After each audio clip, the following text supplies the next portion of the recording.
सब कोई ध्यान दीजिएगा, रिलेशन का एक डाउट है, रिलेशन चैप्टर का एक डाउट है। क्वेश्चन ये लिखा हुआ है, prove that A union B cross C that will be equals to A cross C union B cross C। ठीक है, ये प्रूफ करना है। देखिए, इसको प्रूफ करने का दो तरीका होता है। सबसे पहले एक चीज ध्यान में रखिए, ऐसा क्वेश्चन कोई भी रहेगा, इसको प्रूफ करने का दो तरीका होता है। फर्स्ट तरीका क्या है कि आप A, B और C कोई सेट अपने से अज्यूम कर ले, खुद से अज्यूम कर ले। जैसे कि फर्स्ट मेथड हम आपको बता रहे हैं कि A समथिंग मान लीजिए जैसे 1 2 है, ठीक है। B कोई एक सेट आप अपने से अज्यूम कर लीजिए कि 2 3 है, ठीक है। और C एक सेट ऐसा अज्यूम कर लीजिए कि 3 4 है। उसके बाद LHS आप फाइंड कर लें, ये अज्यूम्ड है, ध्यान रखिएगा, ये अज्यूम्ड है सेट्स। तो LHS पार्ट जो अपने पास दिया हुआ है वो क्या लिखा, A यूनियन B और क्रॉस C। तो A यूनियन B का मतलब क्या होता है ना कि दोनों को एक साथ मर्ज करना। कौन से दोनों को, सेट A को और सेट B को एक साथ मर्ज करना है। तो A यूनियन B का रिजल्ट हमको मिलेगा 1 2 और 3, 1 2 और 3, क्योंकि सेट में एलिमेंट का रिपीटेशन नहीं करते, ये आपको रिलेशन में बताया गया था, ठीक है। तो हम इसको वैसे ही छोड़ दिए। क्रॉस C, तो C सेट ऑलरेडी मेरे पास है क्या, 3 4। ये हो गया कार्टेशियन प्रोडक्ट दो सेट का, और ऑलरेडी हम लोग पढ़े हुए हैं क्या क्या मिलेगा, 1 3 मिलेगा, 1 के साथ 4 आएगा, फिर 2 3 आएगा, 2 4 आएगा, फिर 3 3 और 3 4। इतना 6 एलिमेंट हम लोग को मिलेगा। आपका LHS का काम यही खत्म हो गया, आप इसको यही स्टॉप कर दें। दूसरा आप RHS ले, तो RHS क्या कह रहा है कि सबसे पहला A क्रॉस C, तो A क्रॉस C आप फाइंड कर लें RHS में। A क्रॉस C क्या क्या मिला हम लोग के पास, 1 3 है, 1 4 है, 2 3 है और 2 4 है, ठीक है। उसके बाद आप फाइंड कर ले B क्रॉस C। तो B और C का, सेट B और सेट C का कार्टेशियन प्रोडक्ट क्या क्या आया, 2 3 आया, 2 4 मिला, 3 3 मिला और इसके साथ में 3 4 मिल गया। अब क्या कहा गया कि इन दोनों कार्टेशियन प्रोडक्ट का यूनियन कीजिए, वो एग्जैक्टली मेरे पास RHS होगा, A cross C union B cross C। तो जब हम इसका यूनियन करेंगे तो बस एक ही चीज ध्यान में रखना है कि रिपीटेशन ना हो, ठीक है, रिपीटेशन ना हो। 1 3 हम लिख दिए, फर्स्ट वाले सेट को तो पूरा लिखेंगे, 1 3 1 4 2 3 2 4 लिख दिए। अब देखिए 2 3 आपको दोनों में दिख रहा है, 2 4 आपको दोनों में दिख रहा है, तो दो बार नहीं लिखेंगे बल्कि एक ही बार लिखेंगे, ऑलरेडी हम लिख चुके हैं यहाँ पे। अब हमको क्या इसमें ऐड करना है, 3 3, तो 3 3 और क्या ऐड करेंगे, 3 4। अब आप एक बार चेक कर लें, ये आपका RHS था, ये आपका RHS पार्ट था। आप चेक करें RHS और LHS इक्वल हो गया होगा, आप कह सकते हैं कि ये वाला स्टेटमेंट प्रूव हो गया। ये अपना 1 नंबर तरीका था, ये था अपने पास मेथड नंबर 1, ठीक है, ये था मेथड नंबर 1। 2 कैसा होगा, तो 2 थोड़ा सा कॉन्सेप्चुअल होता है, हम आपको अभी समझाएंगे, हम उससे भी बताएंगे क्वेश्चन, वो थोड़ा सा कॉन्सेप्चुअल होता है। तो आप पहले इसका स्क्रीनशॉट लेंगे जो डाउट था, ताकि हम सेकंड वाला डील कर सके मेथड। देखिए सेकंड हम आपको मेथड बता दें, ठीक है, मेथड नंबर 2 कि कैसे काम करेंगे। ये थोड़ा सा आप लोग के लिए नया रहेगा, ध्यान रखिएगा, ठीक है। मेथड नंबर 2 थोड़ा नया है और थोड़ा सा हो सकता है कहीं अगर किसी को कंफ्यूजन होगा तो आप जरूर हमसे पूछ लें, ठीक है। आप तैयार रहिए इसके लिए, थोड़ा कॉन्सेप्चुअल चलेगा ये मेथड नंबर 2। क्वेश्चन अपने पास क्या दिया हुआ था कि A union B cross C, same question है, बस दूसरा मेथड बता रहे हैं। ये था A cross C union A cross B cross C, sorry B cross C, ये हम लोग को प्रूफ करना था, B क्रॉस C ऐसा प्रूफ करना था। देखिए बनाने का तरीका क्या होता है, कैसे काम करते हैं। अज्यूम करेंगे, लेट एक सेट दो set XY ordered pair belongs to LHS part A union B cross C। देखिए होता क्या है ना कि अगर दो सेट का कभी भी कार्टेशियन प्रोडक्ट होता है, इसका मीनिंग यही होता है, इसका मीनिंग यही होगा कि अपने पास जो भी क्वेश्चन दिया है वो पूरा का पूरा एक रिलेशन है, और रिलेशन के अंदर हमेशा कौन प्रेजेंट होगा, रिलेशन के अंदर हमेशा ऑर्डर्ड पेयर प्रेजेंट होता है। अब हम लोग ये सीखे हैं कि फर्स्ट एलिमेंट फर्स्ट सेट का होगा और जो सेकंड एलिमेंट है ये सेकंड सेट का होगा। तो स्टेटमेंट कैसे लिखा जाएगा वो देखिए, x belongs to first set A union B cross, ठीक है, क्रॉस को हम लोग लिखते हैं एंड, क्रॉस को हम लोग वर्ड में क्या लिखते हैं and, y belongs to second set C, y belongs to second set C, ऐसे लिखा गया। अब फिर से इस यूनियन के लिए एक वर्ड का ध्यान रखेंगे आप, इसके लिए और वर्ड यूज किया जाता है, और देखिए कैसे लिखेंगे, x belongs to set A, x belongs to set A और x belongs to set B, उसके बाद and y belongs to set C, ऐसे लिखा गया। अब इस चीज को बहुत ध्यान से, ठीक है, दो पार्ट में डिवाइड करना है। उसके लिए आप एक बार RHS देखें, आप RHS देखें, देखिए x A का एलिमेंट है और y C का एलिमेंट है, B का एलिमेंट कौन है x, C का एलिमेंट कौन है y। देखिए कैसे लिखेंगे उस चीज को समझिएगा, x belongs to A and y belongs to C, ठीक है। इसके साथ में और x belongs to B and y belongs to C। अभी शायद आप इस बात को समझे हो कि कोई डिस्ट्रीब्यूट हुआ और किसके ऊपर हुआ, आप अगर उस बात को समझे, देखिए y belongs to C distribute हुआ एक बार A के साथ और एक बार B के साथ। चेक कीजिएगा क्या बोले हम, y belongs to C एक के जगह दो बार लिखा गया, मतलब डिस्ट्रीब्यूट हुआ, तो किस पे डिस्ट्रीब्यूट हुआ, एक बार A के साथ प्रेजेंट हुआ और एक बार B के साथ प्रेजेंट हुआ, ऐसे लिखे। बाकी तो मेरे पास जो ये और था, ये अपना पोजीशन गेन करके रखा हुआ है, ठीक है। बस यहां से यहां आना, अगर किसी को कोई कंफ्यूजन होगा आप हमको जरूर बताइएगा, क्योंकि यही एक लाइन है जहां पे आप कंफ्यूज हो सकते हैं या आपको दिक्कत हो सकता है, ठीक है।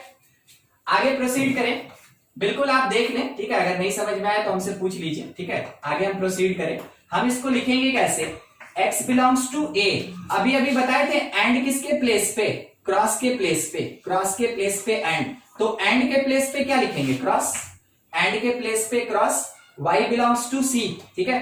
तो आप ये कह रहे हैं कि x belongs to A cross C, तो केवल x नहीं होगा ना, xy, आप शायद इस पार्ट को समझें, x belongs to A and y belongs to C, x belongs to A and y यहां दिख रहा है, y belongs to C, इतना स्टेटमेंट यहां पे लिखा।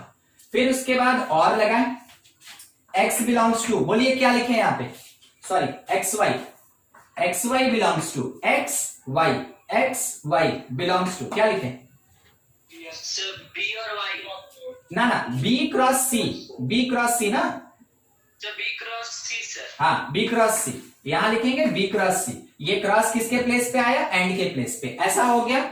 अभी हम आपको बताएं कि यूनियन को और से हटाते हैं तो और की जगह यूनियन भी तो लिख सकते हैं, इस और की जगह हम यूनियन भी तो लिख सकते हैं। बस xy है तो वही xy एक बार रहेगा, इट बिलोंग्स टू पहला सेट A क्रॉस C और की जगह यूनियन दूसरा सेट B क्रॉस C, ठीक है। अब देखिए डिक्लेरेशन मेरा, हम ये मान के चले थे कि xy ऑर्डर्ड पेयर इस सेट का एलिमेंट होगा, फाइनली हमको मिला कि xy ऑर्डर्ड पेयर इस सेकंड सेट का एलिमेंट है। इसका मतलब इन दोनों रिलेशन या सेट के अंदर सेम ऑर्डर्ड पेयर है, तो सेम ऑर्डर्ड पेयर है मतलब दोनों आपस में क्या होगा, इक्वल होगा। तो फाइनली आप आंसर देंगे therefore A union B cross C that will be equals to A cross C union B cross C। देखिए ये हुआ सेकंड मेथड, ठीक है।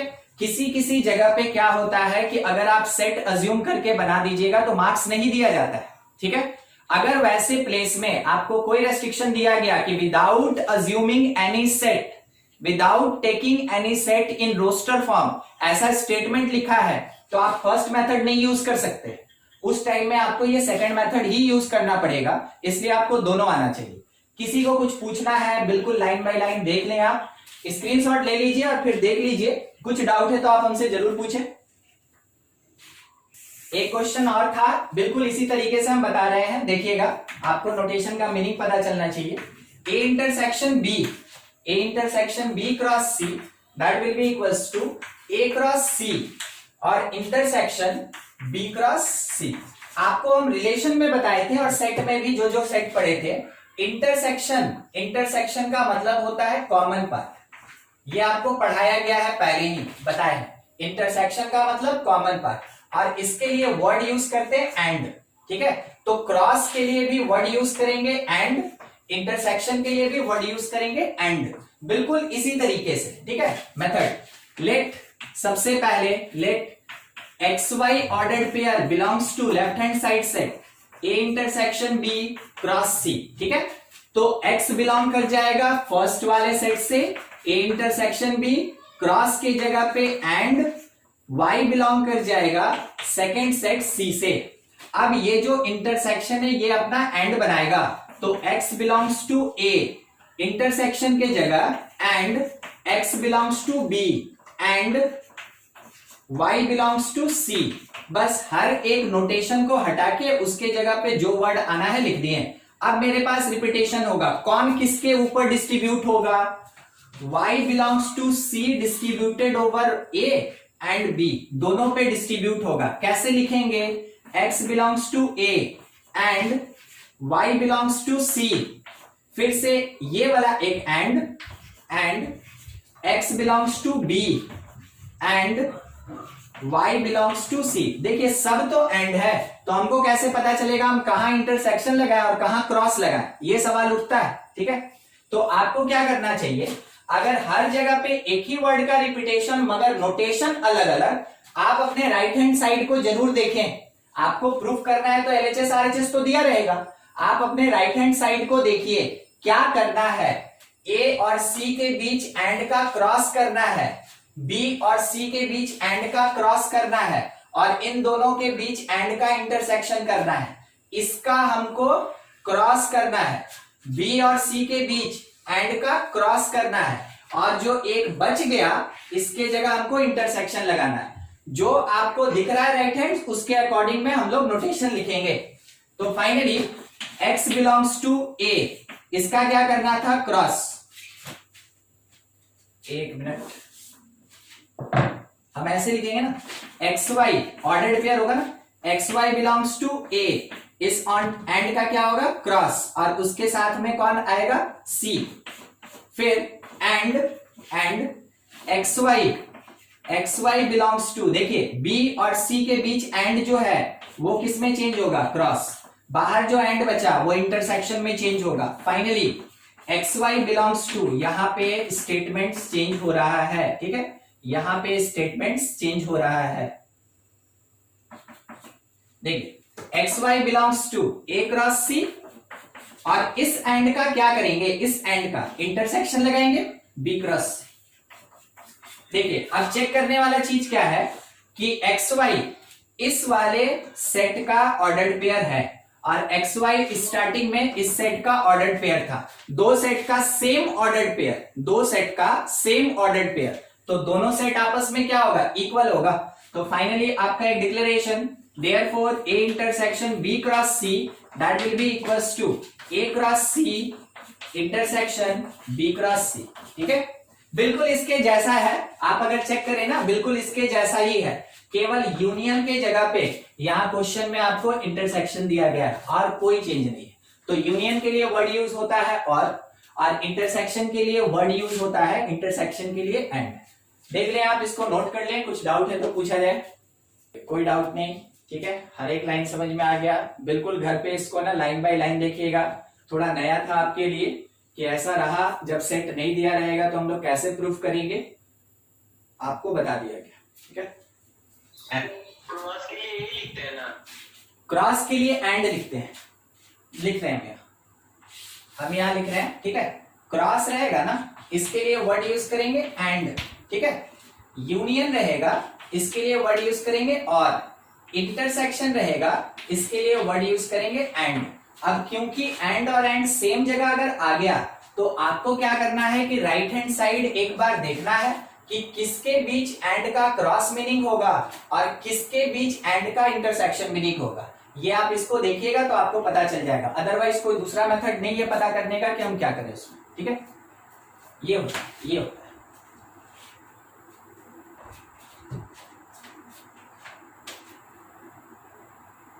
देखिए क्वेश्चन ये दिया गया, क्वेश्चन ये है if A cross B is the subset of C cross D। आपको याद होगा इसके बारे में हम आपको बताए थे, रिलेशन पढ़ा रहे थे, तो इसको सबसेट बोलते हैं।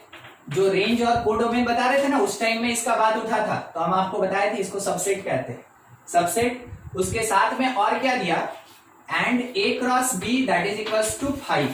A क्रॉस B 5 है, तो प्रूफ करने बोला गया, proof that A is the subset of C and B is the subset of, oh sorry ये बोला 5 नहीं, ये बोला 5 नहीं, उसके बाद B is the subset of D, ये बोला गया।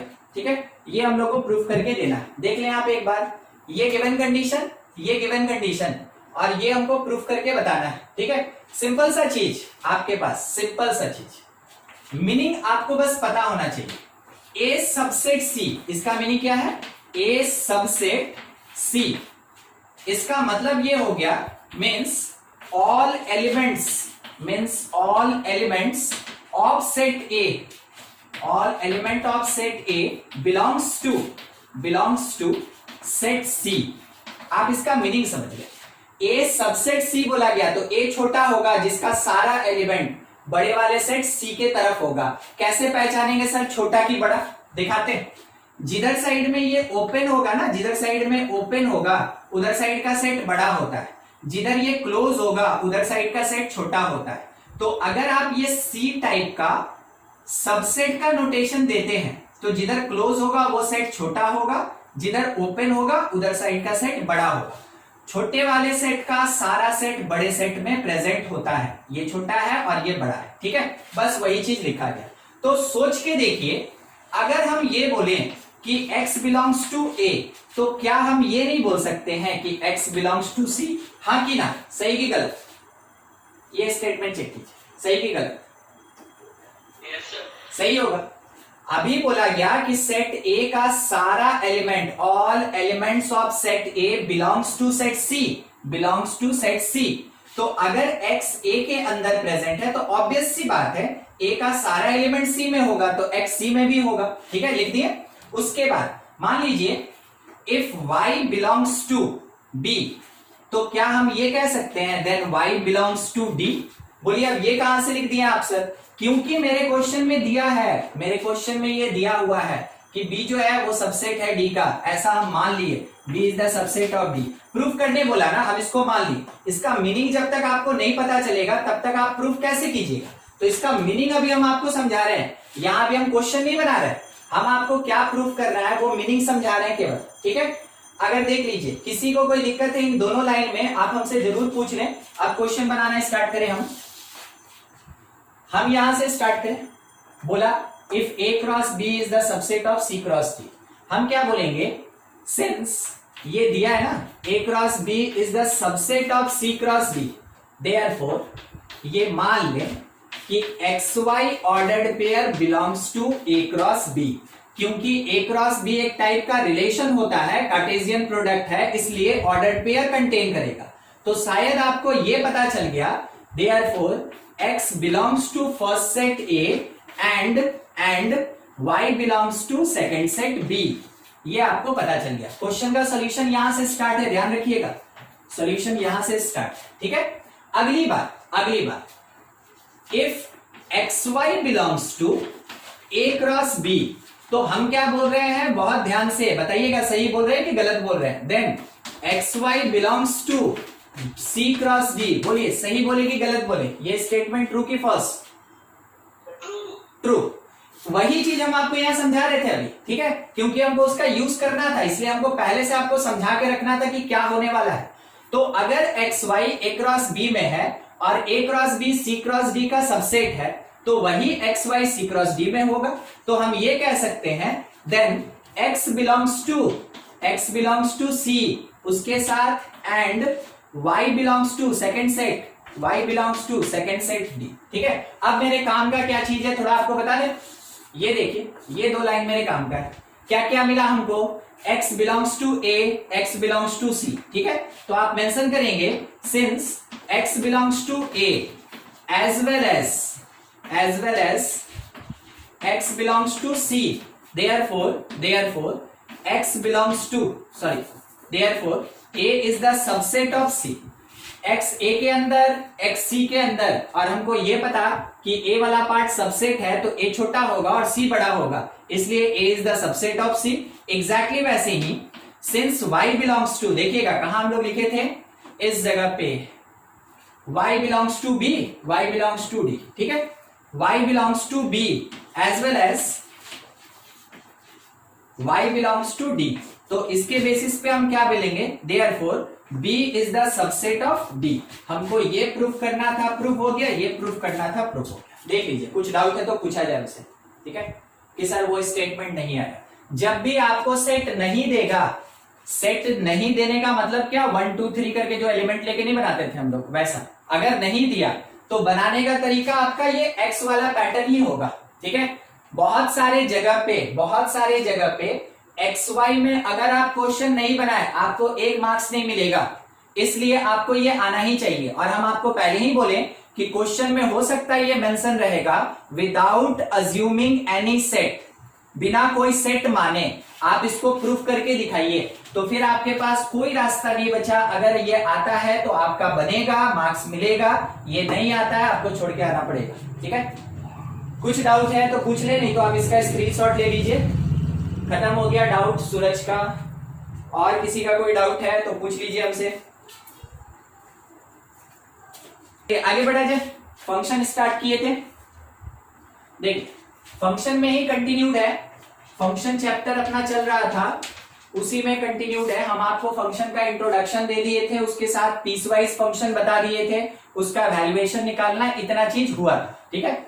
आज हम लोग इसके मेजर सेक्शन पे बात करेंगे, फंक्शन का डोमेन, ठीक है, domain of function, domain of function, ठीक है. तो डोमेन का क्या मीनिंग होता है पहले आप समझिए. सबसे पहला चीज, if function is in set form, अगर फंक्शन मेरा सेट फॉर्म में दिया है, अगर फंक्शन मेरा सेट फॉर्म में दिया, आपको याद होगा हम 3 फॉर्मेट बताए थे, एक रियल फंक्शन था, एक सेट फॉर्म था और एक ग्राफिकली बताए थे आपको, ठीक है. तो अगर फंक्शन मेरा सेट फॉर्म में दिया है, if function is in set form, then set of first elements of each ordered pair provide domain of function, ठीक है. वो हमको फंक्शन का डोमेन देगा. कब का बात है, बहुत अच्छे से ध्यान रखिएगा, जिसके लिए बोला जाएगा आप उसी के लिए सोचेंगे. सेट का फॉर्म है तो जो फर्स्ट एलिमेंट्स होगा ऑर्डर्ड पेयर्स का, उसी को हम लोग क्या बोलते हैं, डोमेन बोलते हैं. जैसे एग्जांपल के लिए समझिए क्या बोला गया, उस चीज को समझिए मैथमेटिकली. एक फंक्शन f1 है और इसके अंदर में, क्योंकि ये सेट फॉर्म में है तो इसके अंदर ऑर्डर्ड पेयर है 1 3, फिर उसके बाद 2 4, 0 -11 और 13 17, ऐसा है, ठीक है. ये हुआ सेट फॉर्म फंक्शन का. अब इसमें से बोला कि थोड़ा बताओ डोमेन ऑफ फंक्शन f1 क्या होगा. ये लिखा है डोमेन ऑफ फंक्शन f1, ये लिखा है डोमेन ऑफ फंक्शन, और फंक्शन का जो नाम है वो. तो क्या करेंगे हम, हर एक ऑर्डर्ड पेयर के फर्स्ट प्लेस के एलिमेंट को अडॉप्ट करेंगे और उसका सेट बनाएंगे, यानी सेट ऑफ 1 2 0 13, 1 2 0 13, किसी को आगे पीछे लिख दीजिए कोई फर्क नहीं, ठीक है. ये कहलाया डोमेन ऑफ फंक्शन. बहुत स्ट्रेट.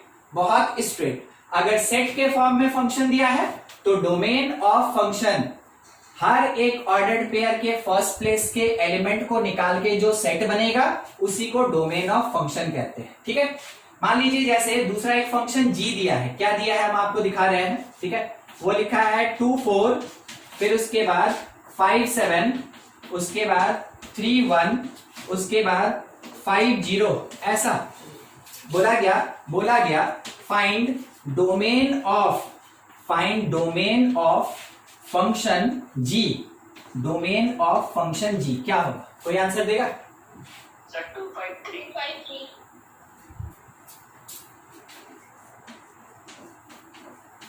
सर 253 253 हम एक चीज यहाँ लिख रहे हैं बहुत अच्छा से, एक स्टार मार्क डाल के, ठीक है।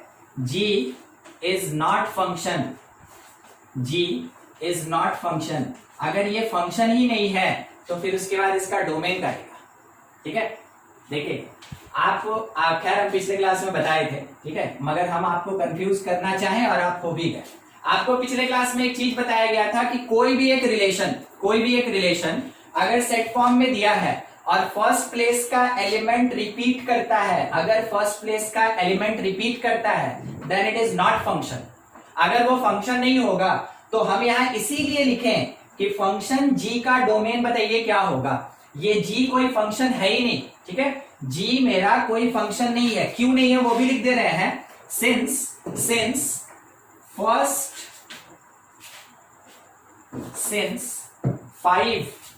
five is a pre-image, 5 is a pre-image contain 2 images। अगर एक प्री इमेज का मल्टीपल इमेज हो जाता है वैसे केस में वो फंक्शन नहीं होता है। अगर फंक्शन नहीं होगा आप इसका डोमेन नहीं निकाल सकते, ठीक है। मगर मेरे स्टेटमेंट को ध्यान से अब देखिएगा। अगर आपसे बोला कि फंक्शन है तो फंक्शन का डोमेन बताइए, अदरवाइज अगर क्वेश्चन केवल बोला कि फाइंड डोमेन ऑफ जी, ठीक है, फाइंड डोमेन ऑफ जी, देखिए क्या डिफरेंस है समझिएगा। यहां लिखा है फंक्शन जी, यहां केवल जी लिखा है। अगर जी लिखा है तो आप क्या कहेंगे, it is a relation not function, it is a relation not function. ये फंक्शन नहीं है, ये केवल एक रिलेशन है। तो वैसे केस में आप आंसर दे सकते हैं डोमेन ऑफ रिलेशन जी, लिख के आंसर दीजिएगा। Domain of relation g that is equals to, अब आपका आंसर सही हो जाएगा 253। अब आपका आंसर सही हो जाएगा 253। समझे, एक वर्ड के कारण आपका आंसर यहां पे गलत हो गया, यहां पे आपका आंसर गलत हो गया, मगर बस देखिए जी के आगे का वर्ड चेंज है, जी के आगे का वर्ड चेंज है, केवल वर्ड चेंज होने के कारण अब आपका आंसर सही हो जाएगा, ठीक है। तो जब भी आपको सेट फॉर्म में दिया जाए पहला काम आपका क्या होता है, ऑर्डर्ड पेयर के फर्स्ट प्लेस के एलिमेंट को देखिए, अगर रिपीट हो गया तो आप मेंशन करेंगे ये फंक्शन नहीं है, तो हम फंक्शन का डोमेन नहीं निकाल सकते। मगर आप ये एक्सक्यूज दे दें कि अगर ये रिलेशन होता तो इसका डोमेन ये होता, ठीक है। ये हुआ कॉन्सेप्चुअल क्वेश्चन। छोटे छोटे पार्ट में आपको फंसाने का पूरा कोशिश किया जाएगा, क्योंकि फिल्टर किया जाता है कि कौन सा बच्चा इंजीनियरिंग करेगा आईआईटी से, उसको फिल्टर किया जाता है, ठीक है। फिल्टरेशन करने के लिए उसको सामने दिया जाता है कुछ मिस्टेक करने का। अगर वो मिस्टेक कर गया वो छट गया, अगर वो मिस्टेक नहीं किया, बहुत क्लियर कट रखा है हर चीज, उसका सिलेक्शन हो गया, ठीक है। बस यही चीज होता है इसमें। चलिए ठीक है, आप अपने तरफ से सही थे, ठीक है। तो देख लीजिए कैसा एक्सप्लेनेशन मिला वो बात, और आप इसको समझ गए कि अगर फंक्शन बोला पहले चेक करेंगे फर्स्ट प्लेस का एलिमेंट, अगर रिपीट नहीं हुआ तो डोमेन जो होगा उसी का सेट होगा, ठीक है। एक और क्वेश्चन देखिए क्या लिखा है, एक function f that is equals to the ordered pair of x, x plus 1 such that x belongs to natural number and x will be less than 3, ठीक है। अब यहां पे बोला गया कि फाइंड कीजिए इसका डोमेन, इसका डोमेन। तो हम लोग क्या करेंगे ना कि अकॉर्डिंग टू दिस डेफिनेशन पहले ऑर्डर्ड पेयर बनाएंगे, इसके जैसा ऑर्डर्ड पेयर हम पहले बनाएंगे और बाद में फर्स्ट प्लेस का एलिमेंट अडॉप्ट करेंगे। तो हम आपको दिखा दें कि कैसे बनाया जाएगा। सबसे पहला चीज x, सॉल्यूशन यहां से स्टार्ट है, x नेचुरल नंबर कम से कम 1 होगा, फिर x इज इक्वल्स टू 2 ले सकते हैं, क्या x इक्वल्स टू 3 ले सकते हैं, x इक्वल्स टू 3, हाँ कि ना, नहीं ले सकते क्योंकि यहाँ इक्वल टू नहीं लगा है, तो 1 और 2 ले सकते हैं। उसके अकॉर्डिंग y जो होता है, यहाँ पे y जो होता है वो कितना आएगा, यानी y is equals to x plus 1 मान के चले तो y हमको कितना मिलेगा, 1 प्लस 1 2। अगर y हम लोग x प्लस 1 को मान के चले तो y हमको कितना मिलेगा 3, 2 प्लस 1 3। अब हमको मिला यहाँ पे मेरा फंक्शन f, क्या क्या मिला, 1 2 का एक ऑर्डर्ड पेयर, 2 3 का एक और ऑर्डर्ड पेयर, अब जाके हम अपना आंसर दे सकते हैं कि मेरा जो डोमेन होगा, ध्यान से, जो डोमेन होगा क्या क्या होगा, क्या क्या होगा, 1 और 2 डोमेन होगा, उसके अंदर 1 और 2 होगा। ठीक है, अब हम आपको एक शॉर्टकट चीज बताते हैं। ये तो हमको पूरा समझाना था आपको, तो हम बना दिए। आप एक बार चेक कर लें, ठीक है, आप एक बार चेक कर लें। फंक्शन में फर्स्ट प्लेस में x लिखा है, हमको पता डोमेन का मतलब फर्स्ट प्लेस का एलिमेंट होता है, इसका मतलब हमको डोमेन निकालना था तो केवल x निकालना था। और क्या हम इसको देख के नहीं बता सकते हैं कि x का जो वैल्यू होगा वो 1 और 2 होगा? तो हमको इतना लंबा बनाना भी नहीं पड़ता, आपको समझाना था तो हम पूरा बना दिए कि देखिए कैसे निकालते हैं। मगर शॉर्टकट जब एग्जामिनेशन में आएगा, आपको टाइम बचाना है, तो आप क्या करेंगे, कैसे करेंगे वो देखिए। ऑर्डर्ड पेयर में जो फर्स्ट प्लेस है वही डोमेन होता है, यानी x बताया कि नेचुरल है और 3 से कम है, तो 3 से कम नेचुरल क्या मिलेगा, 1 और 2 मिलेगा। मिल गया मेरा आंसर कि 1 2 जो है वो इसका डोमेन होगा। ऐसे शॉर्टकट किया जाता है, बीच का स्टेप बचाया जाता है। आप इसको नोट कर लें, फिर हम इसको हटाएं, थोड़ा आगे बढ़ा जाए। हम 3-4 फंक्शन लिख रहे हैं, डोमेन केवल बताना है आपको, ठीक है। सब वैसे ही सेट के फॉर्म में ही रहेगा। f that is equals to x plus 1 comma x plus 2, ठीक है। ये है इसका ordered pair such that x greater than equals to 0 but less than equals to 3, और कहा गया x belongs to whole number, ठीक है। ये अब इसका डोमेन क्या होगा, आप सोच के हमको आंसर दे। दूसरा क्वेश्चन एकदम एक लाइन में आंसर देना हमको, ठीक है। g एक फंक्शन है, क्या लिखा हुआ है, तो x कॉमा x स्क्वायर लिखा हुआ है such that x is greater than equals to -2 but less than 0, और बोला गया कि x बिलोंग्स टू इंटीजर, ठीक है। इसका डोमेन चाहिए g का क्या होगा। तीसरा एक और क्वेश्चन दिया गया, बोला गया कि h एक फंक्शन है जिसमें ऑर्डर्ड पेयर है 2 4 0 4 1 4 5 4, ठीक है। इसका हमसे डोमेन मांगा गया कि डोमेन ऑफ h क्या होगा। 3 क्वेश्चन, आप जब चाहें आप हमको आंसर दे सकते हैं।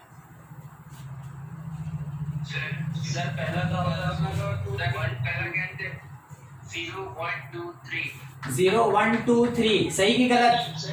नहीं सर, डोमेन होगा 1 2 3 4। डोमेन होगा 1 2 3 4 1 2 3 4। देखिए फर्स्ट प्लेस पे मेरे पास कौन है, फर्स्ट प्लेस पे मेरे पास x प्लस 1 है। x ना 0 से 3 हो सकता है, मगर हमको चाहिए क्या, x plus 1, first place x plus 1। 0 में 1 ऐड किए, पहला एलिमेंट 1 मिला। 1 में 1 ऐड किए 2, 1 में 2 ऐड किए 3, 1 में लास्टली 3 ऐड किए 4। ये डोमेन करेक्ट आंसर। सेकंड का बोलिए सर -2 -1 0।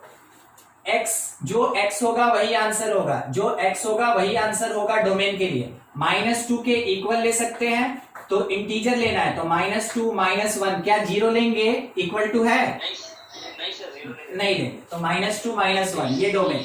थर्ड में 2 0 1 5 2 0 1 5, क्या आपको कोई फर्क नहीं पड़ा अगर सेकंड वाला रिपीट कर गया तो? No sir. हाँ, सेकंड वाले से हमको कोई फर्क ही नहीं पड़ता है, ठीक है। फर्स्ट वाला रिपीट नहीं करना चाहिए, फर्स्ट प्लेस का एलिमेंट ऑर्डर्ड पेयर का रिपीट नहीं करना चाहिए। सेकंड रिपीट करे नहीं करे हमको कोई मतलब नहीं। अब हमको डोमेन बताना है तो फर्स्ट प्लेस के एलिमेंट को अडॉप्ट करके जो सेट बनेगा वही डोमेन होगा, ठीक है। ऐसा कुछ आपको मिलेगा। अब आप सेट फॉर्म में डोमेन निकाल सकते हैं। आगे बढ़ रहे हैं, सेकंड फॉर्मेट हम आपको बता रहे हैं कि इन केस ऑफ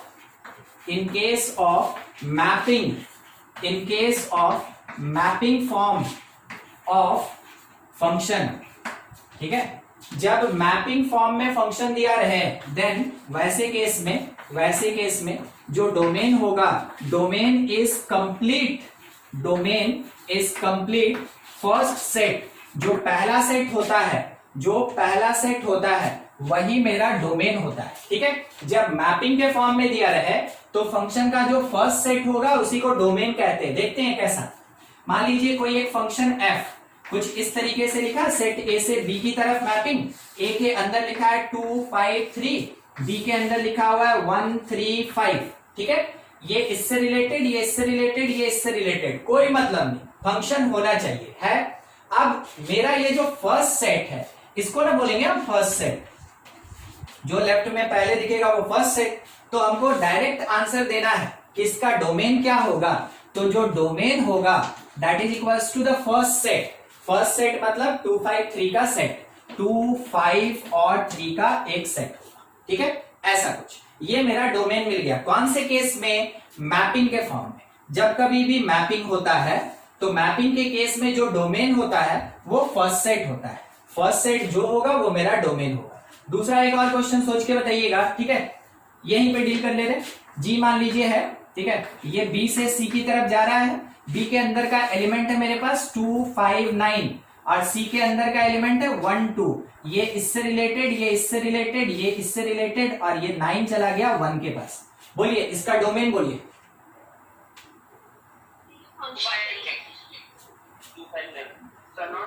हाँ, ये आंसर था।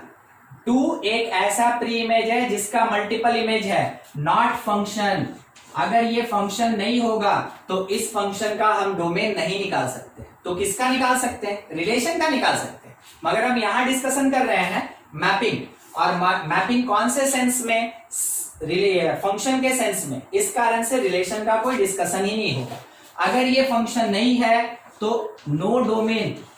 अगर ये फंक्शन नहीं है तो इसका कोई डोमेन नहीं होगा। ये आपका आंसर होगा जी से रिलेटेड, और ऊपर वाला जो आंसर है वो एफ से रिलेटेड।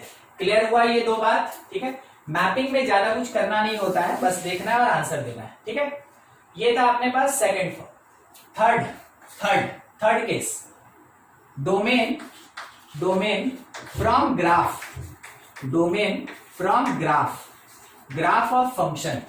ठीक है, हम आपको फिर से एक चीज बता दें, आपको ग्राफ जानना अभी जरूरी नहीं है, जब जरूरत होगा हम आपको खुद बताएंगे। ठीक है, बस यहां सीखिए। तो वर्ड अभी आया, अभी पढ़ रहे हैं, तो हम इंतजार नहीं कर सकते ना कि जब आगे ग्राफ बताएंगे तब ये वाला टॉपिक उठाएंगे। अभी जरूरत है, अभी इसका डिस्कशन हो रहा है तो अभी बताएंगे। ठीक है, आप फिर से ध्यान में रखिएगा, आपको ग्राफ जानना जरूरी नहीं है अभी तक। जब जरूरत होगा हम आपको फंक्शन में ही पढ़ाएंगे। ठीक है, मान लीजिए आपको ग्राफ दिया है, ठीक है, ग्राफ आपको दिया है और बोला कि डोमेन बताओ क्या होगा, तो कैसे निकालना है। ठीक है, देखिए सबसे पहला चीज याद रखिएगा कि डोमेन का मतलब domain is variation, domain is variation, वो वेरिएशन लिखा है ऑफ एक्स वैल्यूज, एक्स के वैल्यू का जो वेरिएशन होता है उसी को डोमेन कहते हैं। इसका क्या मीनिंग हुआ सर? देखिए आप एक्स एक्सिस जानते हैं हॉरिजॉन्टल होता है, तो हॉरिजॉन्टली अगर हम बोलेंगे ये 2 है और ये 5 है, तो x कहां से कहां गया? 2 से लेके 5 तक गया, 2 से लेके 5 तक गया। It is called domain. x का वेरिएशन जहां से जहां तक रहेगा उसी को हम लोग डोमेन कहते हैं। ठीक है, तो ग्राफिकली जो डोमेन होता है वो x वैल्यू का वेरिएशन होता है। देखिए मान लीजिए जैसे कोई एक ग्राफ बना, एक नंबर में हम ऐसा ले लें कि कोई एक ग्राफ बना, ये x एक्सिस है, y एक्सिस है। x एक्सिस y एक्सिस कभी ग्राफ में इंक्लूड नहीं होता है। एक लाइन है ऐसे चला और यही मेरा फंक्शन fx। अब कहां से कहां तक चला हम आपको बता दें। देखिए हम आपको बताते चल रहे हैं, ये x में -3 0 से लेके यहां पे x में ये खत्म हुआ है 5 0 पर। ये y में चला, ऊपर गया 0 4 तक, और नीचे की तरफ ये आके रुका हुआ है 0 -6। ठीक है, तो आपको ये पता चला कि y में वेरिएशन कहां से कहां तक? -6 से 4 तक। y means vertical. ठीक है, y में वेरिएशन कहां से कहां तक? -6 से 4 तक, क्योंकि वो पॉइंट दिया। x में वेरिएशन कहां से कहां तक? हॉरिजॉन्टली -3 से 5 तक। x में वेरिएशन -3 से 5 तक। तो डोमेन का मतलब क्या है? Variation of x value. तो इस ग्राफ को देख के कोई हमको बता सकता है कि डोमेन क्या होगा? नहीं। अच्छा एक मिनट, डोमेन का मतलब x के वैल्यू का वेरिएशन। आपको दिख रहा है कि x -3 से स्टार्ट होके आगे बढ़ा और कहां पे आके खत्म हो गया? 5 पे। x का वैल्यू -3 से 5 तक आ रहा है, -3 से 5 तक आ रहा है। तो x का जो वेरिएशन होगा उसी को डोमेन बोलेंगे। तो डोमेन क्या मिलेगा, -3 से लेके 5 तक। समझ में आया क्या बोले, -3 से 5 तक। तो डोमेन बिलोंग्स टू, देखिए लिखने का तरीका होता है, कभी हम इसको ऐसे लिख सकते हैं -3 से 5 तक, या फिर हम इसको ऐसे लिख सकते हैं -3 से 5 तक।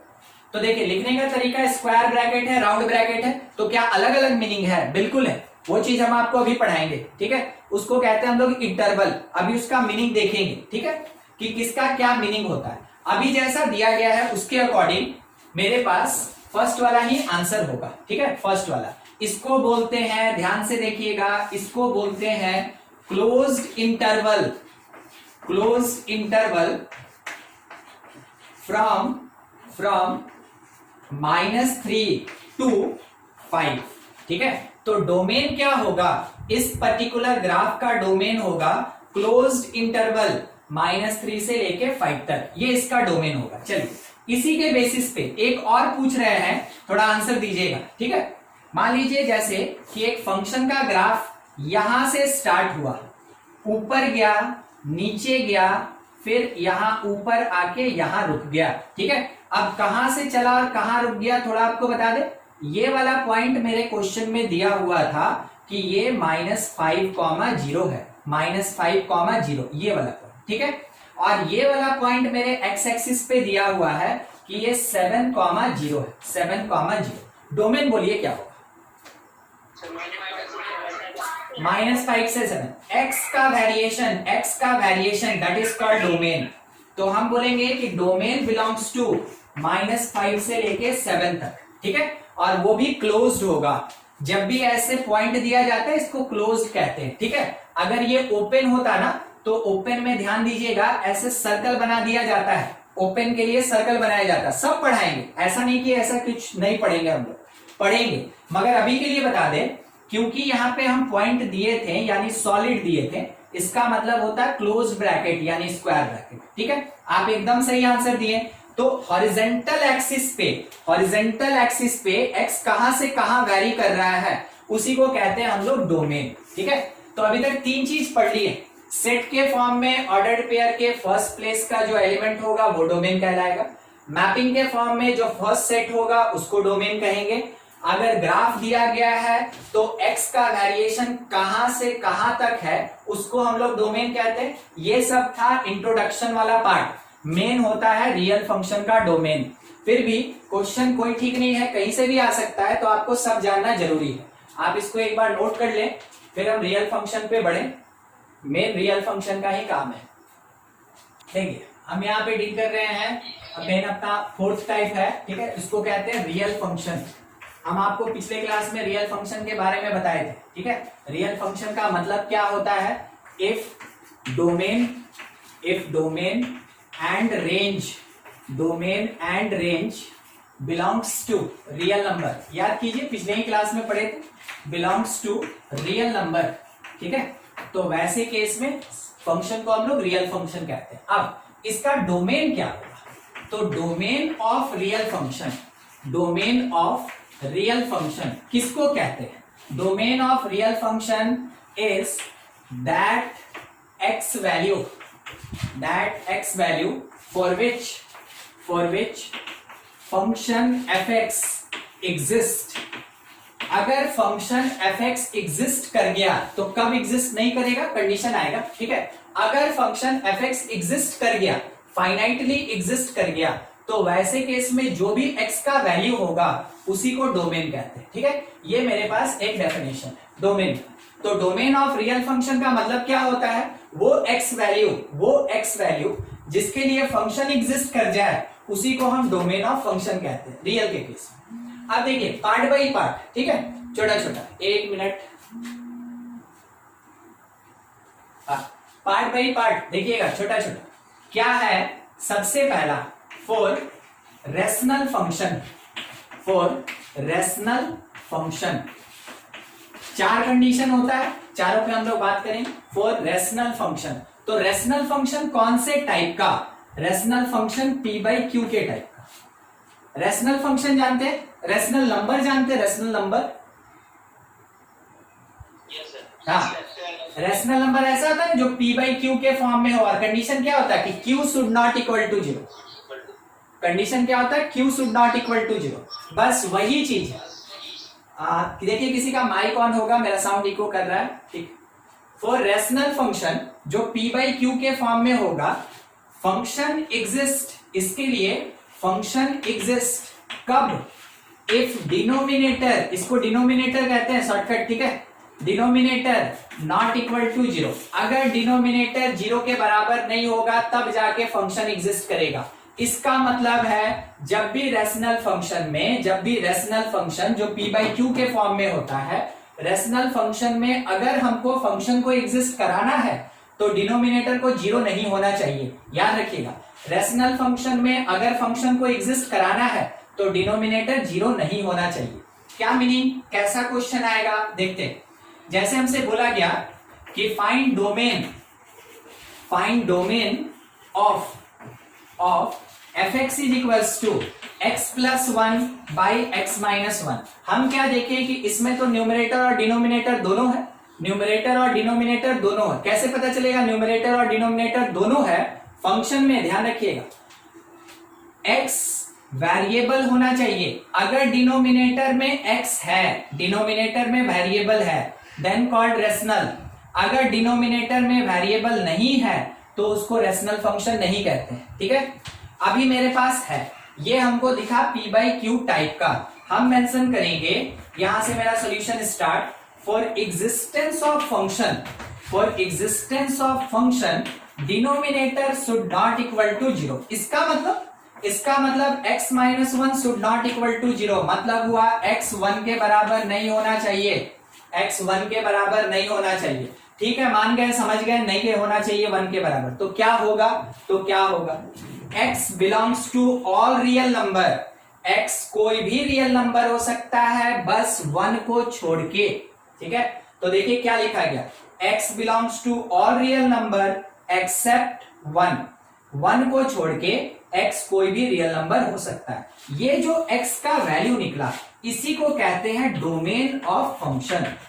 ये हुआ मेरा डोमेन ऑफ फंक्शन fx, जो ये फंक्शन है उसका डोमेन इतना ही लिखा जाएगा, बस यही मेरा आंसर है, ठीक है। कुछ डाउट आप उसी टाइम में हमसे पूछ रहे, दूसरा क्वेश्चन हम तब तक ले रहे हैं। अगर कुछ पूछना हो तो माइक ऑन करके आप पूछ सकते हैं, कोई दिक्कत नहीं, कहीं भी, ठीक है। मान लीजिए gx एक फंक्शन दिया है, क्या दिया है वो समझिएगा, x square plus 2 by x square minus 7x plus 12 ऐसा, और बोला गया कि फाइंड डोमेन ऑफ g, ठीक है। g का डोमेन निकाल के दिखाइए। बोलिए सबसे पहला चीज रैशनल है कि नहीं, हाँ कि ना? यस सर है। हम अभी रेस्ट्रिक्शन डाले थे कि डिनोमिनेटर में वेरिएबल होना चाहिए। अगर डिनोमिनेटर में वेरिएबल होगा तो उसको रैशनल फंक्शन बोलेंगे, अगर डिनोमिनेटर में वेरिएबल होगा तो इसको हम रैशनल फंक्शन बोलेंगे, ठीक है। ये रैशनल है। अगर रैशनल है तो for existence of function gx denominator should not equal to 0। इसका मतलब ये हुआ कि x square minus 7x plus 12 not equal to 0। आप इस क्वाड्रेटिक का मिडिल स्प्लिट कर सकते हैं, इतना तो सीखे ही हम लोग। 3x minus 4x plus 12 not equal to 0। कोई बताएगा यहां से x माइनस 3 और x माइनस 4 छोड़ के और कुछ आ सकता है क्या? ठीक है। कहीं अगर लगेगा ना कि हाँ सर एक दो स्टेप गायब हो गया, आप हमसे बोल दीजिएगा। अगर नहीं समझ में आएगा तो हम लिख देंगे उसको, नहीं तो हम तो गायब करके ही चलेंगे, ठीक है। x minus 3 x minus 4 not equal to 0। इसका मतलब x नॉट इक्वल टू 3 और 4, ठीक है। x इसके बराबर नहीं हो सकता है तो किसके बराबर हो सकता है? कोई भी रियल नंबर होगा, बस क्या नहीं होना चाहिए? 3 और 4 नहीं होना चाहिए। एकदम सही। तो x belongs to any real number except 3 and 4 both. और ये जो पार्ट हमको मिला, ये जो लास्ट में हम लिखे हैं, ये है मेरा डोमेन ऑफ फंक्शन g, ये है डोमेन ऑफ फंक्शन gx, ठीक है। ऐसे निकालना है। चलिए एक और क्वेश्चन, थोड़ा सा जगह दिख रहा है, हम बना लें। hx मान लीजिए कोई एक फंक्शन दिया है, ठीक है, कोई भी कैसा है, x³ प्लस 3 और नीचे लिखा है 5, ठीक है, ये 5 लिखा है 5, हाँ। बोलिए रेशनल है कि नहीं, हाँ कि ना? No sir. रेशनल नहीं है, रेशनल नहीं है, तो क्या ये वाला रेस्ट्रिक्शन उसके ऊपर एप्लीकेबल होगा? नहीं होगा। No sir. हाँ नहीं होगा, एकदम सही बोले आप, ठीक है। नॉट रेशनल फंक्शन, ये रेशनल फंक्शन नहीं है, नहीं है, देयरफॉर नो रेस्ट्रिक्शन। और अगर इसके ऊपर कोई रेस्ट्रिक्शन नहीं लगता है, कोई कंडीशन नहीं लगता है, कोई रेस्ट्रिक्शन या कंडीशन नहीं लगता है, तो वैसे केस में जो डोमेन होगा, डोमेन के लिए x can be any real number. Domain क्या होगा? कोई भी रियल नंबर। देखिए जहां रेस्ट्रिक्शन लगा था उसको हटाए ना, ठीक है। जहां रेस्ट्रिक्शन लगा था कि नहीं हो सकता, उसको तो हम सब्ट्रैक्ट कर दिए, मीन्स हटा दिए। अगर कोई रेस्ट्रिक्शन ही नहीं रहेगा तो क्या हटाएंगे? यहां से हटाने के लिए कुछ बचा ही नहीं, इसलिए उस टाइम में डोमेन क्या होगा? पूरा का पूरा रियल नंबर होगा। अगर कोई रेस्ट्रिक्शन नहीं लगता है, हमेशा डोमेन पूरा का पूरा रियल नंबर होता है। देखिए बोर्ड पे 3 क्वेश्चन हम आपको बताए हैं अभी तक एक फॉर्मेट का, कुछ डाउट है तो पूछ लीजिए। देखिए अब इसके सपोर्ट में, ठीक है, डोमेन और रेंज रियल फंक्शन के लिखने के सपोर्ट में कि कैसे लिखा जाता है, ठीक है, उसके लिखने का जो तरीका होता है, उसके लिए हम लोग को एक चीज पढ़ना जरूरी है, इंटरवल और इनइक्वेशन। तो हम आपको अब थोड़ा सा वहां लेके चल रहे हैं। देखिए क्या क्या है, हम बात किस पे कर रहे हैं? सपोर्टिव कॉन्सेप्ट पे बात कर रहे हैं, supportive fundamental concept, supportive fundamental concept for interval and in equation, इस चीज पे, ठीक है।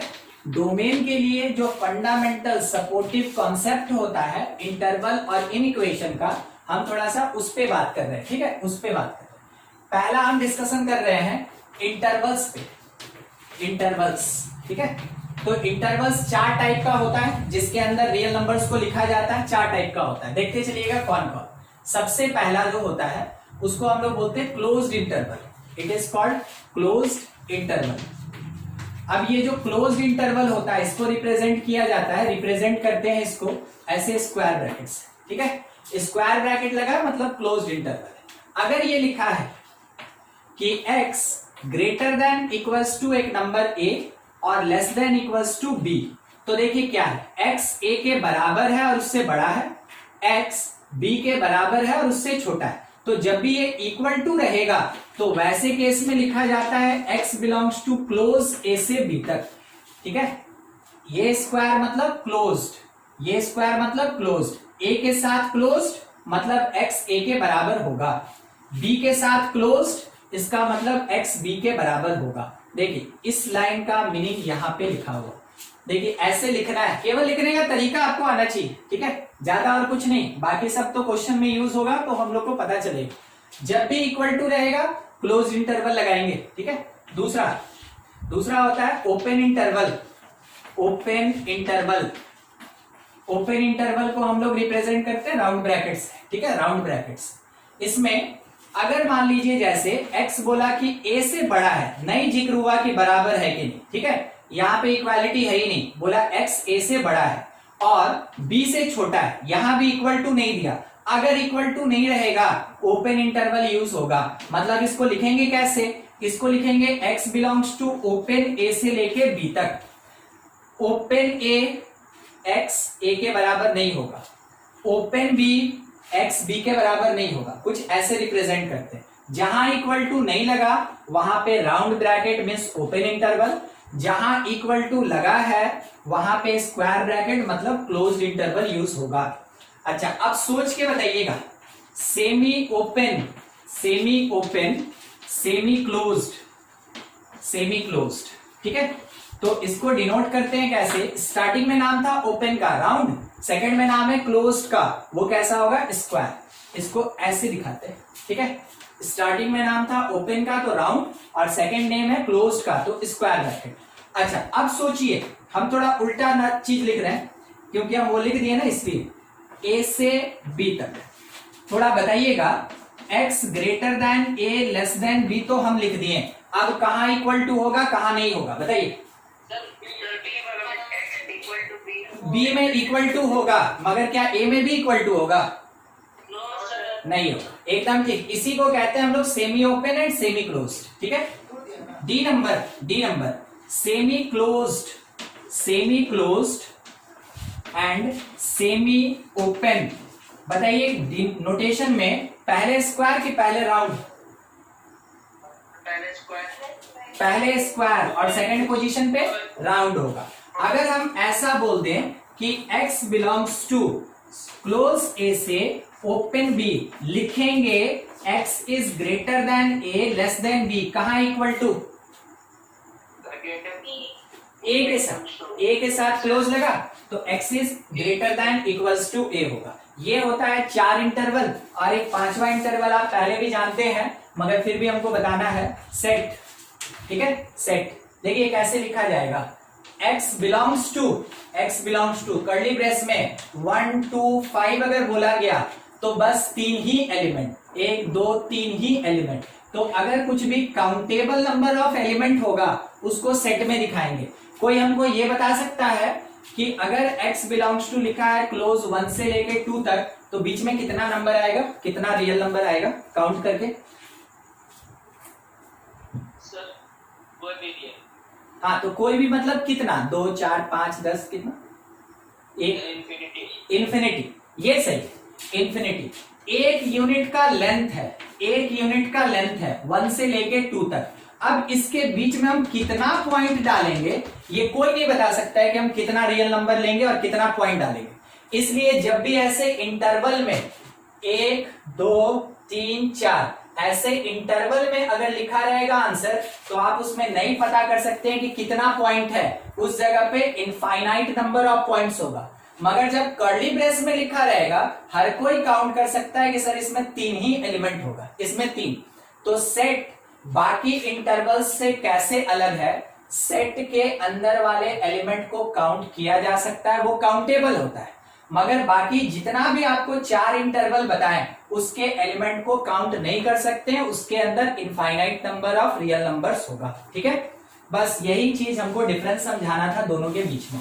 अब अभी आप जो आंसर देख रहे थे नीचे में हम लिखे ऑल रियल नंबर एक्सेप्ट 3 और 4 था, तो उसमें आप देखें ना हम कौन सा नोटेशन यूज किए थे, कर्ली ब्रेस, क्योंकि हमको उन्हीं 2 एलिमेंट को हटाना था, 3 और 4 को।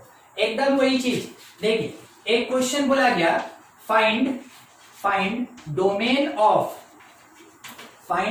ऑफ, ध्यान से आप ही के लिए है, fx is equals to x minus 1 x minus 2 division में x प्लस 1 x प्लस 3 और x माइनस 3, ठीक है। इसका डोमेन चाहिए, आंसर दीजिए हमको, बस डोमेन ऑफ फंक्शन क्या होगा, आंसर दीजिए। नहीं आया किसी का आंसर? ओहो गड़बड़ है, भूल गए, अभी जस्ट बताए थे। देखिए क्या ये रैशनल है, तो ये रैशनल तो होगा, है ना। आप ये मेंशन करें fx is rational function, rational है। तो वैसे केस में for existence of function fx denominator should not equal to 0, denominator 0 नहीं होना चाहिए। इसका मतलब x plus 1 into x plus 3 into, बोलिए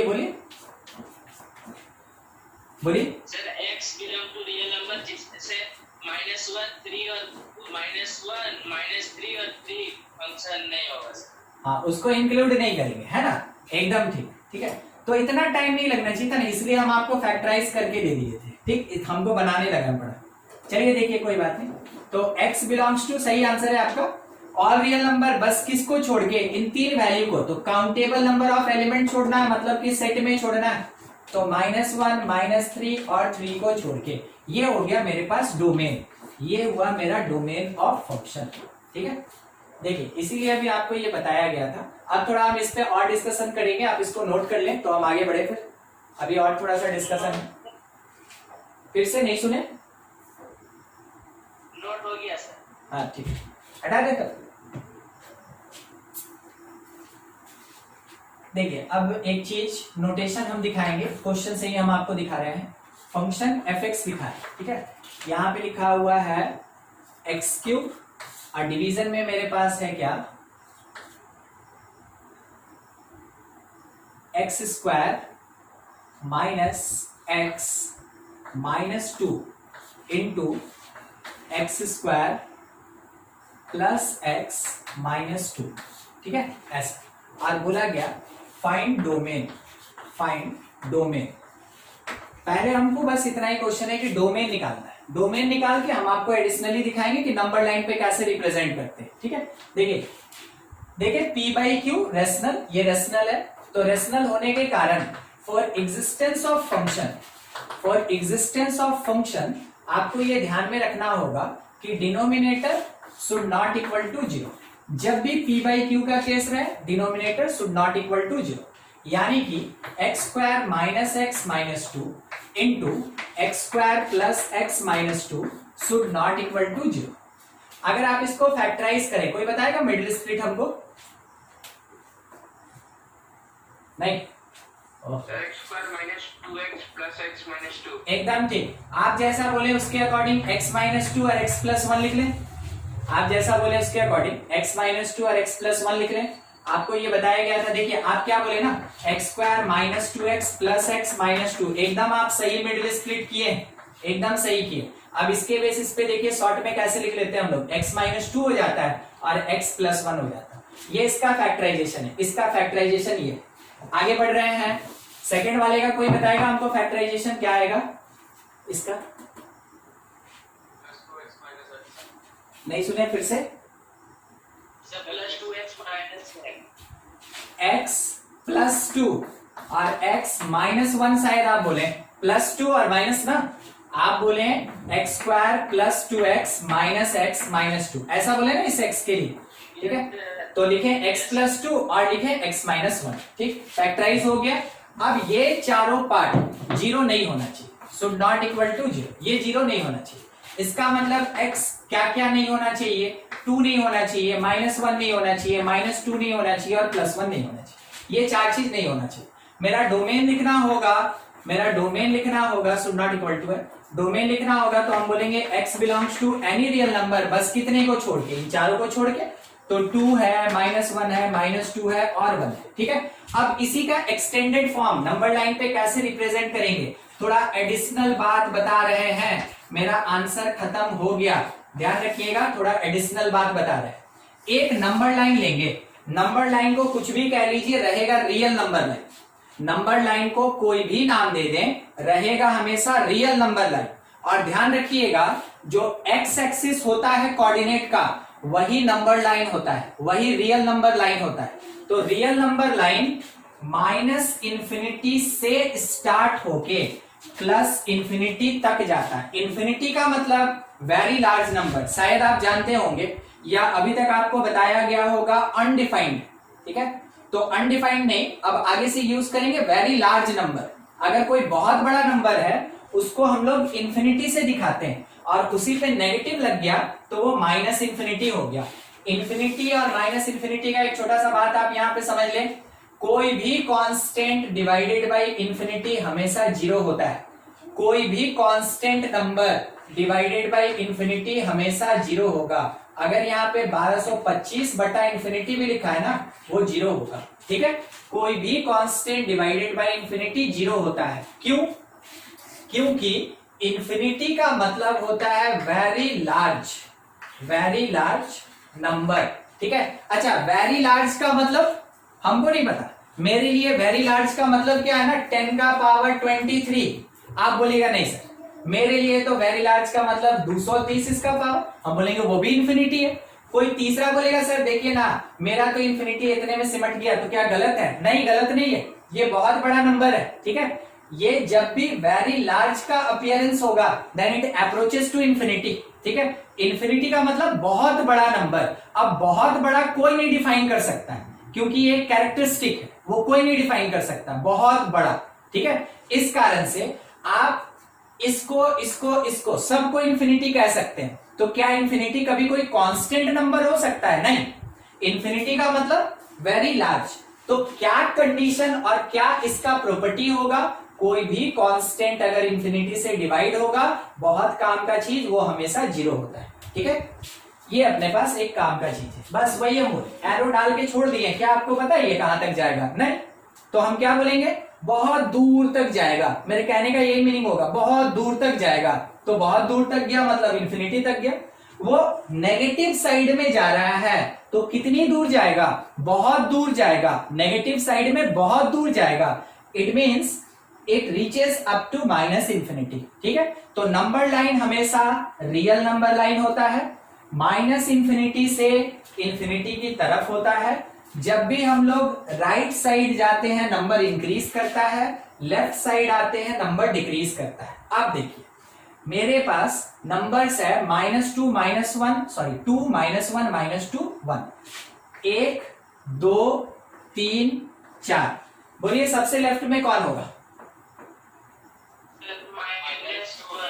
-2, सबसे छोटा -2 ना, जो सबसे छोटा होगा वो लेफ्ट में होगा। उसके बाद फिर 2। ठीक है, अच्छा ये हम नंबर लाइन पे जो हाईलाइटेड होगा बस उसी को दिखाया जाता है, बाकी को लिख के कोई फायदा नहीं है। जो यहाँ पे हाईलाइटेड है जिसको आप बोल रहे हैं कि नहीं इक्वल होना चाहिए या होना चाहिए, बस उसी को हम लोग को लिखना होता है, बाकी लिख के कोई फायदा नहीं। अब आगे देखिएगा, ठीक है, आगे देखिए 2 से लेके इंफिनिटी तक, 2 से लेके इंफिनिटी तक एक इंटरवल हुआ, एक पीस में कटा तो एक इंटरवल कहलाया, दूसरा इंटरवल, तीसरा इंटरवल, चौथा इंटरवल और पांचवा इंटरवल। ठीक है, first interval, second interval, third interval, fourth interval और ये हुआ मेरा फिफ्थ इंटरवल। तो 4 पॉइंट डालें, 4 पॉइंट डालें तो जिसके कारण हमको कितना इंटरवल मिला? 5। अगर हम 5 पॉइंट डालेंगे तो कितना इंटरवल मिलेगा? 6, 1 यूनिट ज्यादा। अगर 3 पॉइंट डालेंगे तो कितना इंटरवल मिलेगा? देखिए ना, अगर हम 3 पॉइंट डाल दिए कितना इंटरवल मिला? 4, 1 2 3 4। अगर हम 2 पॉइंट डाले कितना इंटरवल मिलेगा? 3। अगर बाई द वे हम 5 पॉइंट डाल दिए कितना इंटरवल मिला? यानी 1 यूनिट ज्यादा मिल रहा है, 1 यूनिट ज्यादा। अगर हम n पॉइंट्स डाल देंगे, n पॉइंट्स डाल देंगे, n पॉइंट्स डाल देंगे, कितना इंटरवल मिलेगा? n पॉइंट्स के लिए number of interval, number of interval हमको कितना मिलेगा? n+1 मिलेगा। एकदम ठीक, n पॉइंट्स के लिए कितना इंटरवल मिलेगा? n+1 मिलेगा। बस वही चीज यहां दिखाएं। कौन कौन सा इंटरवल है वो तो आपको पता चल गया। अब थोड़ा हमको इसमें लिखना है, इसलिए हम ये लिखा हुआ पहले मिटा दें। ठीक है, आप इंटरवल आइडेंटिफाई कर लिए, आप इंटरवल आइडेंटिफाई कर लिए। अब देखिए दूसरा चीज धीरे धीरे ऐड करेंगे। x इन सारे नंबर के बराबर नहीं हो सकता है, x इन सारे नंबर के बराबर नहीं हो सकता है। तो अगर बराबर नहीं हो सकता है ना, तो वहां पे हमेशा हम लोग सर्कल बनाते हैं। ठीक है, हॉलो स्फीयर भी बोला जाता है या इसको सर्कल कहते हैं। इसका मतलब हुआ कि इन सारे पॉइंट्स को नहीं लेना है। और अगर यही चीज ऐसे डार्क करके रहता है जिसको सॉलिड कहते हैं, दोनों में डिफरेंस दिख रहा है ना, एक सॉलिड है और एक कैसा हॉलो है या सर्कल है।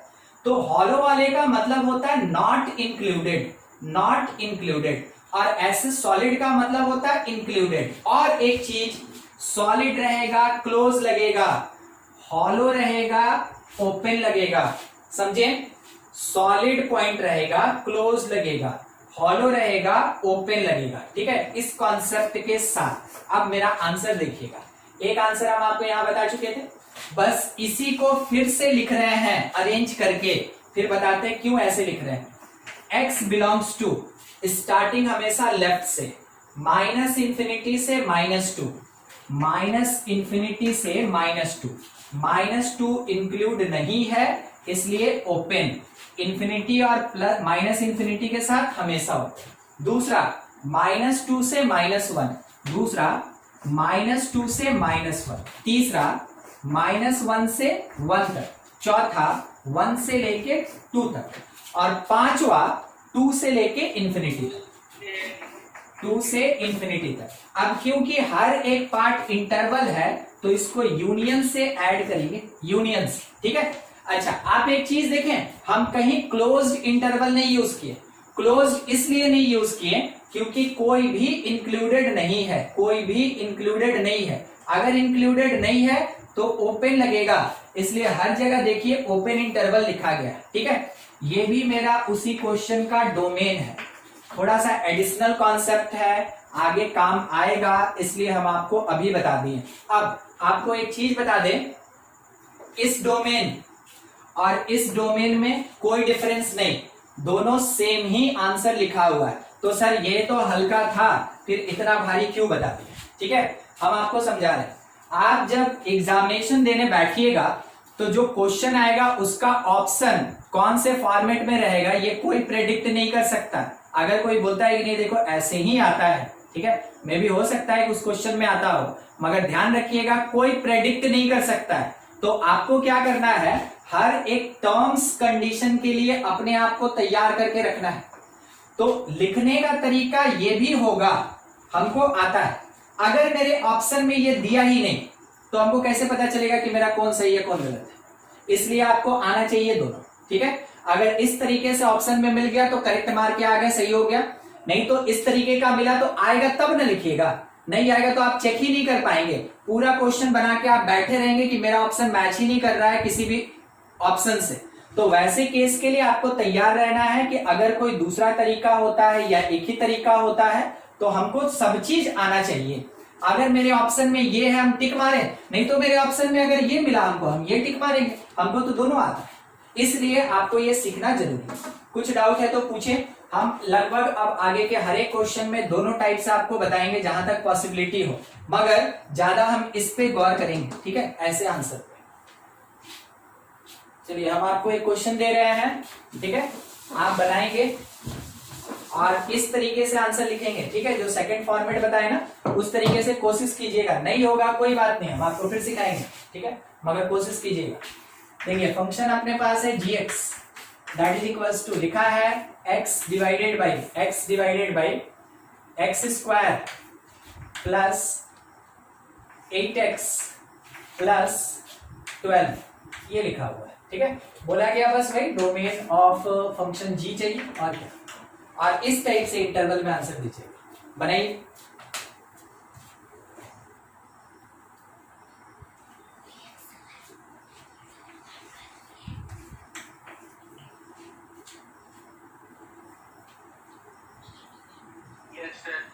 हाँ ठीक, 6 और 2 में स्प्लिट हुआ होगा, डायरेक्ट लिख दें हम कि x प्लस 6 और x plus 2 should not equal to 0।